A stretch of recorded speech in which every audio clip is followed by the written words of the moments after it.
Hey, what's going on, everybody? Listen, if your nonprofit or small business relies on federal grants, federal funding, you need to hear this.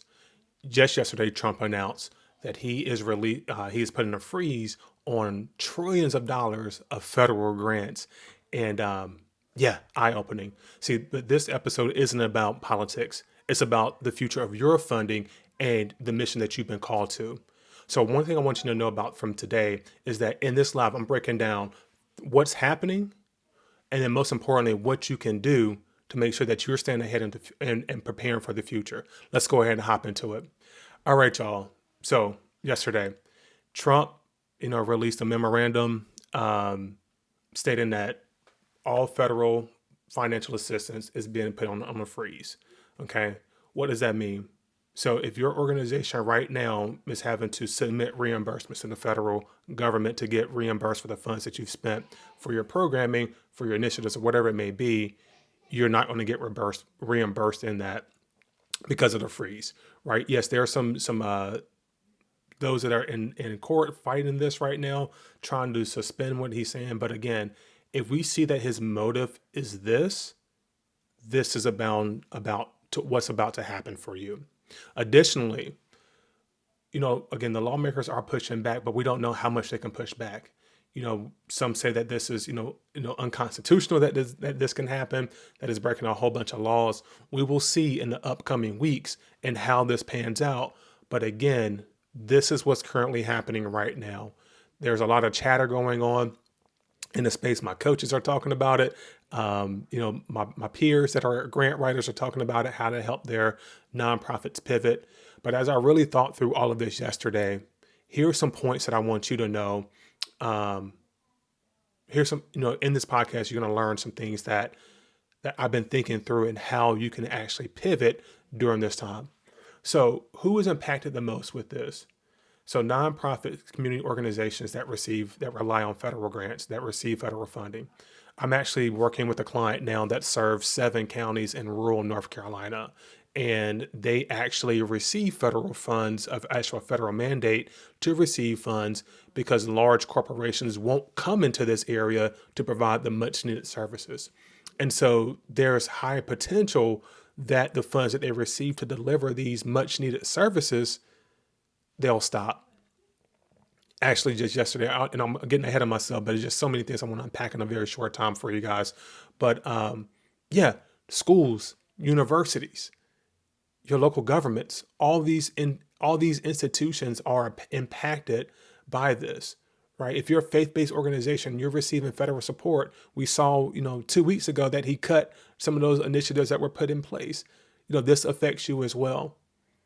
And again, state-funded programs. I like my past experience in working in 4-H youth development. There were some federal initiatives that came to help support families. Actually, a portion of the institution I used to work for, they received federal funds to deliver their work throughout the entire nation.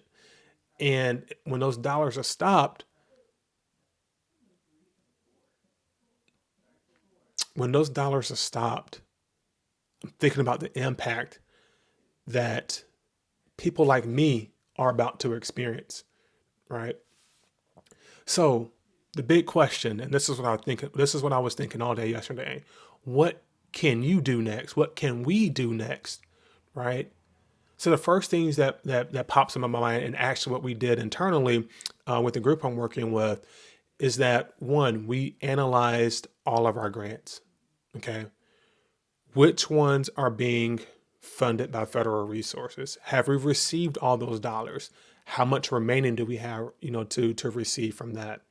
And now the conversation leads to, okay, cool. How do we address our programming for the rest of the year now that we don't have, this $3 million coming in, this $100,000 coming in? How do we adjust our work? Okay, that's a real critical thing. While the lawmakers have put this temporary pause on what he initiated, the reality is still this: he's going to be pushing for that. And so let's prepare. Back to that step. What do you have now that's federally funded? And again, this tells you how much you have access to. The other thing that you can do is those that you partner with if they're receiving funds from the federal government, ask them, hey, how much of this is affecting you? Bring all your people to the table. Once you get yourself organized first, bring your partners to your table and have that conversation. How is this impacting you? How is this impacting our relationship? Here's how we're seeing that we can pivot. Let's look at other ways that we can pivot collaboratively. Okay. That's the easy step that you can do right now. All right. So the next thing is making sure that your data and what you're doing is clean. Okay. What does that mean?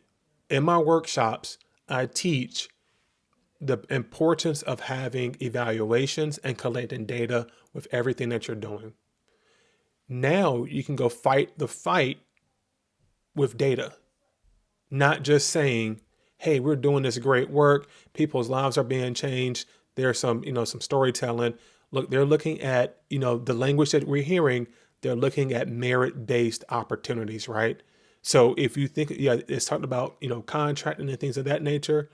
But if you think about it from a whole picture, that's their ideology. It's probably going to expand the federal grants as they try to revamp that entire process. So making sure that your data is clean, that you can say that, hey, in the last 3 years, right? In the last year, we impacted 1,000 entities, 1,000 individuals recording these messages. Here's the improvement over time. We're not just talking about, the feeding that you do for the outreach. We're talking about the actual hardcore programming, the hardcore deliverables that you're doing, the hardcore work of, building infrastructure, in those communities, the things that you're serving. How many people are being impacted by the use of the taxpayers' dollars? And I get it. I actually advocate that we have some transparency, with the work that we're doing, especially when it comes to federal grant, because again, it's my tax dollars, right? I want to see the work that you're doing. I want to know that, hey, okay, it's going to a great cause. And some of my dollars that I see on my daily basis, living here in rural northeastern North Carolina, I see my tax dollars that are being used as federal grants doing incredible work to make sure that citizens like myself have some of the basic things of life that, because again, large corporations won't come and help support us. So now when you have that data, you can then go advocate to the county commissioners, to your local government, to your state government, and say, hey, this is the work that we're doing. This is the criticality of what we have. We need you to be helping us to fight this battle. And see, if you're a community, led organization, how about rally up everybody with this? Okay. The other smaller organizations that you're working with that are receiving, federal grants. Help them to say, hey, get your data. Let's present this case to our people that we elected into office to go help us to fight this. Okay. That's step 2 that you can do. Hopefully you've already been collecting your data, but if not, come to my workshop at the end of the month. The last 2 Februarys, the links are in the description. So that way you can understand some strategies that you can help you to collect better data. All right. The third thing that you want to do is also collect with your philanthropic partners, right? That word always trips me up. But your partners who have the cash, let's say it that way. The partners that love the work that you're doing and have been given to your cause. Again, you can take that data and show it, hey, this is about to be impacted by the current administration. You've been a partner with us for this time. Do you still want to see the impact that we're having in our community? Again, you're taking that data, that information, presented to them in a way that it includes some numerical pieces, right? Some statistics, and then also the stories, right? Facts tell, stories sell. So having a mixture of that data helps you then to present the case to those individuals that have financial resources and are connected to other larger financial resources. And so one of the things I want y'all to be thinking about, yes, we rely on federal grants, but you also have to diversify your funding. One of the things I was talking with a group last night, they have, and about a way to diversify their funding, they have a strong partner who provides them resources to do their work down in Jamaica, right? They're a US based nonprofit, but does a lot of work internationally in around healthcare. They have 10 years of experience doing this and bringing strong, measurable results. I instantly shared with them, okay, cool. Grants are going to be one strategy that you can use. Fundraising is another. But the fourth thing that you're not looking at is to monetize your experience, right? You need to be developing a curriculum that allows you to sell, hey, this is how you go into these places and do this work. Because there are other groups that want to do this. They may not be able to partner with you because you're in a different location, but they may be serving their own location, right? So now you can take your experience and then help sell that, or you can be a consultant with them to help them to bring in more resources for your organization. See, that's why you have to put on the entrepreneurial lens when it comes to a nonprofit, right? Faith-based organization, government entity. How can you begin to generate income? And those are some of the things that I do when I work with my groups. Okay, cool. We're doing all this work with grants and everything, but how else can you generate income? Have some thinking time. Take a walk. Yes, this time is scary. This time is fearful because we're thinking about the people that we're serving. We're thinking about the great work that we're doing, but also we have to take a deep breath, take a walk to slow down, do some meditation. Okay, this is happening. How can we move forward? That's the question you need to be answering. How can we generate more income to do this work and not rely on our federal grants? See, when you begin to think like that, ideas begin to come through. Ideas begin to pop up. Don't do this individually. Have a team. Who do we know that cares about what we care about? Who do we know that may know somebody who we need to know? I heard the term destiny connectors. Who are our destiny connectors? Okay. These are times to be tapping into those resources. Again, so what happens next from here? Some things that you can do. One is stay alert to the news, right? Stay up to date on what's going on. There are going to be a lot of rapid changes happening, right? We've seen them since, last Monday, right? A lot of changes are happening, and that was to be expected, right? When anytime a new administration comes in, there's always a change to how they want to focus their funding efforts. That's not new. That's been happening from the beginning of time, right? But this is different. We've never seen a federal freeze happen before when it comes to already administered funding. And so now groups will be, taking those steps in the law to figure out what's going to happen. This may go to the Supreme Court. Who knows what's going to happen. Stay up to date on that. But then also, again, to plan for the long term. Plan for if Trump actually stops all of this. Plan for that. Okay. What's going to happen if federal funds stop forever for us? Okay, cool. How do we pivot?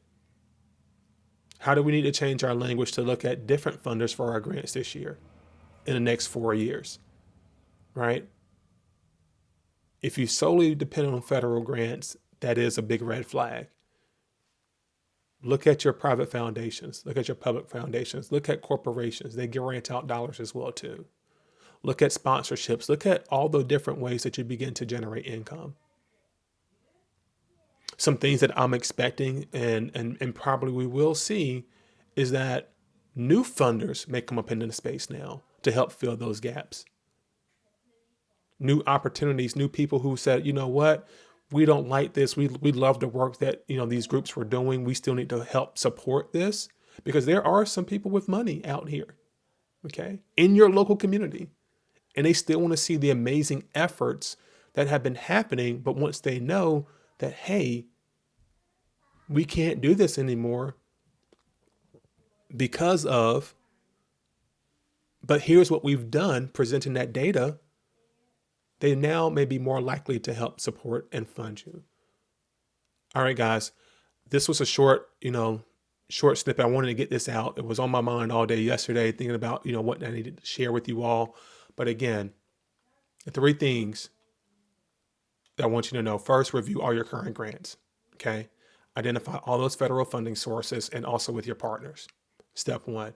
Two, make sure that your data is clean and organized and in a way that can communicate not only the stories of people that you've been serving, but actual statistical measures of what you've been collecting. That's real critical. So when you present that, they can see that, okay, cool, this group is doing amazing work. And then also look to connect with new partners. All right. Those are the three things that you can be doing right now to help you to pivot through this challenging time. As everything continues to roll out, we will be having more information here on getting to the grants. Listen, I really do appreciate you all for tuning in today. And I look forward to being able to serve you all more in the future. For those who don't know, my name is Guy Holly. I'm a grant educator and grant strategist. I've been born and steeped in this work since I was since 13. Well, actually, I was born into it, been recognizing since I was age of 13 and what was going on around in my local community and seeing, when the administration shifts, what needs to happen. This isn't theory. These are things that I'm living right now. These are things that I saw growing up. So take this information, go run with it. Drop in the comments how you're taking action in your local space. And I look forward to hearing from you more in the future. Peace.